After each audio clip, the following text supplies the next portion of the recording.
Hello, friends, and welcome back to Stories About Entitled People.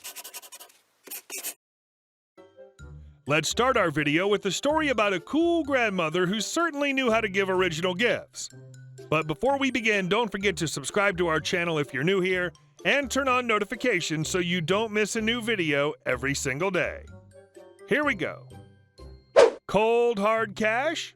Sure thing. Prefacing this with the information that 1. My grandma has too much money, 2. My grandma has too much time, 3. My grandma has too big of a freezer, and 4. My grandma is petty as F. The story. I have a cousin who's always wanted all sorts of interesting things for his birthday. Grandma loved that, absolutely effing adored it. She gave me a blow-in-the-butt turtle ocarina once, and I love it. That should explain her gifting for you. Now, as he grew up, he was less and less inclined to entertain Grandma's whimsical ideas and started requesting more mainstream presents. Grandma hated that and still found ways to make them whimsical. You want a guitar? Okay, but it'll have hippie wood-burning patterns on it. You want bed sheets? Sure thing, but they'll have tie-dye prints all over and it'll be made of silk. If it was possible to make a gift whimsical, Grandma would do it. We all knew this and started getting awfully specific in what we requested until one year he threw his hands up and said, "I don't know, just give me cold, hard cash." Bad move. Very bad move. Grandma has chest freezers, the kind that are 4 feet deep, 4 feet across, and 12 feet long. Grandma also lives on a little foresty cottage plot, which means Grandma has access to all sorts of gardening tools and tinkers. So Grandma, being Grandma, found a big bucket, an F-ton of little plastic seed bags, and got to work. Cousin of mine was very excited to finally get a normal gift and was grinning at Grandma thinking that he finally won the game. That is, until Grandma brought out a 2x2x2 squared ice cube full of cash. Edited to add, measurement might be off, she used some sort of gardening bucket, and I was very young when it happened. This story has been retold by Grandma so many times that I don't think she remembers the exact measurements either. It wasn't frozen together either. Oh no, Grandma had gotten creative and layered the effing ice gradually, freezing the cash solidly through the cube. This thing was icy white and oozing when brought into the room, and Grandma proudly announced that since he wanted cold hard cash, she gave him exactly that. This mad woman froze the equivalent of $1,000 in the ice and mixed money. There were tiny coins and bigger coins and bills and little seed bags near the center. It took the block about a week to melt because my cousin's birthday's in January and his mother refused to let it melt in the house for fear of water damage, so it sat in their garage slowly melting. Edited to add, bathtubs aren't common where I'm from, and they didn't have one. Edit 2. It wasn't my block to melt, and I'm not sure why my cousin and company didn't put it in the shower. Moral of the story, don't F with Grandma and her whimsical presents. Still, once all was said and done, your cousin got $1,000 for Christmas. We should all be so lucky. And our second story. EM calls the cops when I wouldn't give any steak to her son. This happened maybe about a year ago, before the whole pandemic started. The weather had been nice, and I'd just gotten some sirloin steaks. I haven't used my grill since the previous year, so I decided now would be a good time to try it out. For a few days, a group of construction workers had been busy working on a new house. It's built now, and it's pretty nice. Way too expensive for me, though.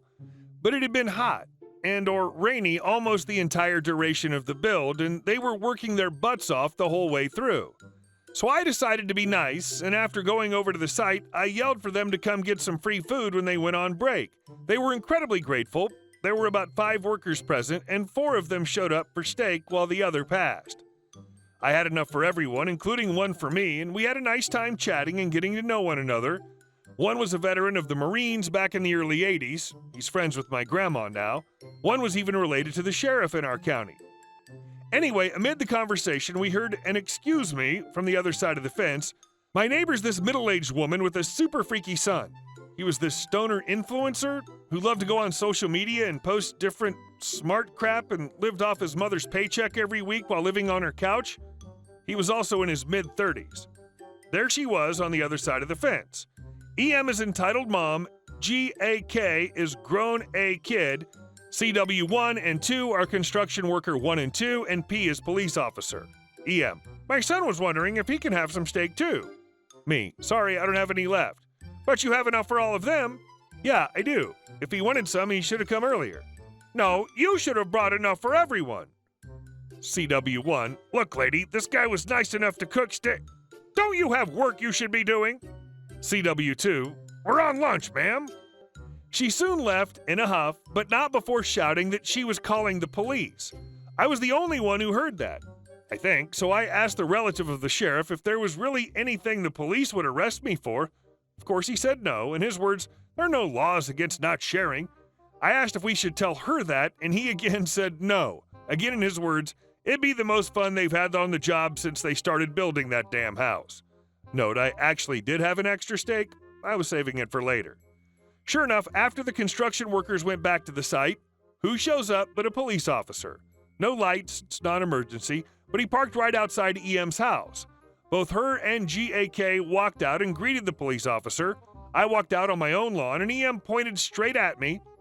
I can't quite remember everything said here, but she was accusing me of discrimination because I left her 30-ish-year-old little boy out of our little steak party. I swear it was like a kindergarten lunch. Police officer obviously shook it off, warned her not to get the police involved in something so ridiculous again, and started to leave. But I said, "Wait, Mr. Officer, are you hungry?" "Well, I haven't had lunch yet. Why?" "May I offer you a steak?" "I knew it. You do have more steak. I demand you give it to my son now." The police officer says, "And I demand you go back into your house before I arrest you for disturbing the peace and possibly harassment." But you can't do that. He can't do that. Tell him, GAK. I just wanted some steak." "Officer, you have to do something about this. This man is performing a hate crime on my son." We both actually laughed. The officer said something along the lines of, "Have a good day," and I let him into my backyard. I decided to give him the steak raw since he had to go back on his patrol, but we had a good laugh. EM and GAK finally went back into the house, and every time that I see them nowadays, she scowls at me, while GAK just pays no attention. I occasionally see that same officer from time to time, and every time I see him, he asks the same thing: "Did you remember to share today?" And our next story. My best friend of 7 years turns hateful once I start working with her. A few years ago, my best friend and I decided it'd be a fun idea to work together. I applied at the grocery store she worked at, and even was willing to drive the 40 minutes it takes to get there, and then I was accepted. First few weeks went great. Then one day she started ignoring me in our station, refusing to even look at me whenever I spoke to her occasionally, and it really confused me. When I asked her about it, she snapped and told me to just leave her alone. I didn't get it. Was I being annoying? I was literally just doing the same job she was in the same area, and we'd always been so friendly before. I was confused. That's when it started getting bad. To make a long story short, there was a guy at the store who worked there that she was head over heels in love with, and when I became friends with him because we worked together like 10 feet away from each other, mind you, I was dating somebody else at this time, she went ape-crap bananas, insisting constantly that I was copying her, trying to steal her job, and trying to steal her man, I guess. I tried to tell her lots of times that I was in no way interested, but she decided to up the stakes. There was a logbook we were both supposed to write our progress in for the day so the managers could look at it after closing. She began writing horrible things about me or mean and snide comments towards me in that book, then whiting them out so I wouldn't see them. But because it was in pen, I could read it through the back of the page. Final straw, I noticed a few months before I put in my 2 weeks that she was writing her name on cardboard advertising cutouts that were placed in the back of the break room for storage. If they were going to be thrown away, she'd write her name on them and a message that said, "Give to her name, do not throw away." When I saw some of these sitting in the back, I used my break one day to carry a really big one all the way to the baler that crushes cardboard in the back of the warehouse and made it into a cardboard brick with a lot of other trash. Might be kind of anticlimactic, but I feel it was petty enough to post. Also took a very nice pen she left on the front counter of the deli after leaving for the night. To this day, she hates my effing guts, and ever since that day, she screamed at me in the middle of the store, which was sort of the climax to this several-month-long fight. She tells everyone I'm abusive and untrustworthy and used to have a breakdown if you even mentioned me. I hope she gets help, but effer cardboard cutouts. And her pen. This is a remarkably petty instance of revenge. I'm impressed. And our last story.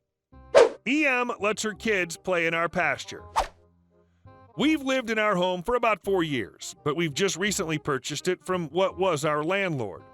Now that we own the property, we're really working on it, laying down gravel, pretty bricks, and most importantly, cleaning up the pasture out back, 5 acres.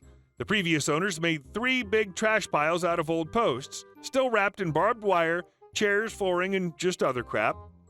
Once it's cleaned out, we'll be putting in an orchard of fruit trees.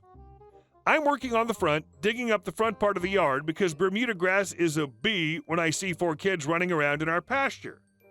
I run up and yell they need to get out of our pasture, this is private property. A woman shouts back, "Oh, it's all right. My kids saw the golf balls laying around and they're collecting them." I said, "No, it's not all right. There's rusty barbed wire and all kinds of dangerous stuff out here. Your kids have no business hopping our fence and collecting things out of our pasture." She says they're kids and just trying to have fun, and I told her to take her kids and F right off before I called the cops. They walk back to the house on the left. In the 4 years we've lived here, we've never spoken to them or even seen them, so why now? Are they going to hop our fence once we have fruit trees? We're going to wrap the top of our fence with barbed wire today to keep them out in the future. They will definitely be stealing fruit. I can guarantee it. Hey guys, thank you all for watching the video. I'll see you in the next one.